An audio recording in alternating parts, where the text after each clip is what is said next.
Hello boys and girls, welcome to my channel, I'm for Classic and welcome to BenchART. So for today what I have in here, it is The Crew 2, developed by Ivory Tower, and this guy uses their in-house technology instead of using the Ubisoft engines, but still it is quite demanding as well.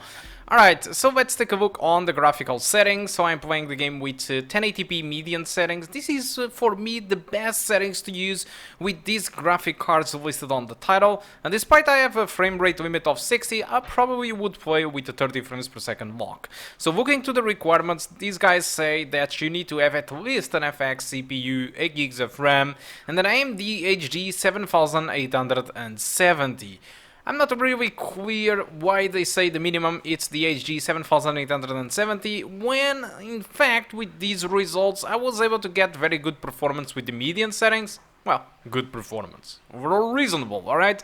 Average of 42 frames per second, 1% low of 34, so I was able to have a sustainable above 30 frames per second experience with the median settings. If I decide to go with the high settings with textures on median, I start to notice some drops below 30 frames per second, and thus I don't recommend it. And honestly, if you want to have 60 frames per second, for example, my recommendation it is for you to drop down the settings to low settings and use the resolution scaling bar to the middle. I'm not really sure what resolution it will match that resolution scale bar at median.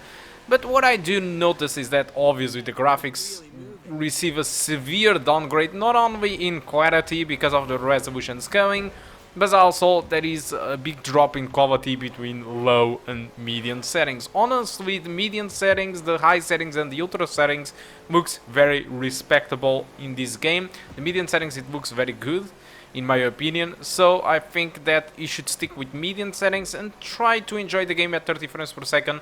Because, honestly, this is not a simulation game by any means, this is an arcade experience, and so, despite I do defend that 60 frames per second, the driving games looks awesome, and at 30 frames per second you kind of suffer a little bit with that. The reality it is that at least it is playable above 30 frames per second with good graphics, so make your choice the way that you want to play. But what about the game?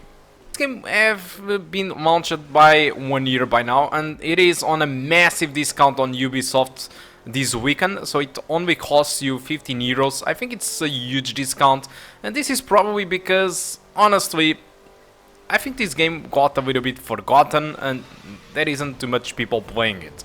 But the thing is, despite this game offers an arcade-ish gameplay, the true reality it isn't really good, alright? The gameplay doesn't really feel anything special, and in fact, if you don't know Ivory Tower, the developers behind this game, contains people, I mean a lot of people from Eden Games that did create Test Drive Unlimited 1 and Test Drive Unlimited 2. And despite all Test Drive Unlimited were awesome games in regard to the environment and the stuff that you have to do, the gameplay of all those games, if you are going to try them today, they feel a little bit clunky. And this is exactly the same thing as with the Crew, because the Crew, it is pretty much the same team behind it. They just pick up a new team, alright, call it other name, but most of the people and the essential people inside Ivory Tower, it is the same of the Test Drive Unlimited. And so the gameplay also feels a little bit clunky at times, just like Test Drive Unlimited, because the team it is the same.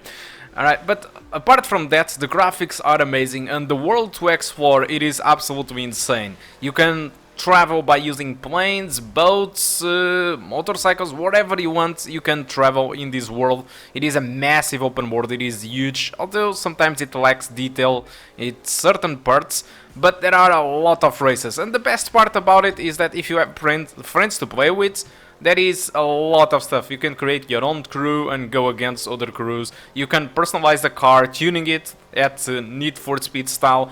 So there are a lot of stuff with this game. Although, thanks to the, to the bad gameplay, I think, I wouldn't say bad, but a little bit more clunky gameplay.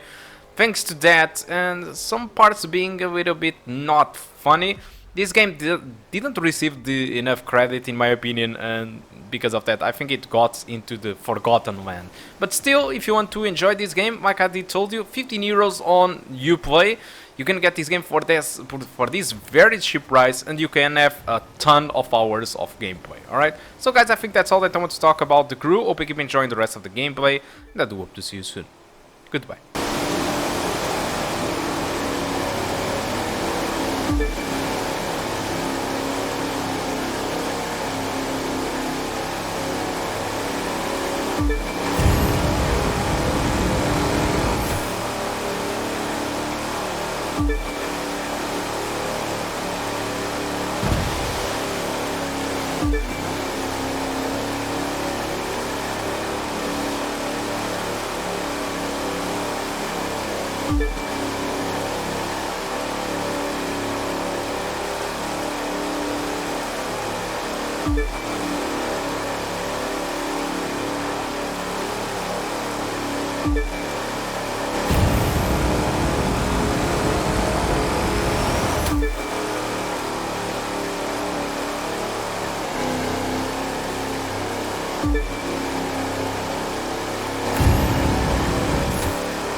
You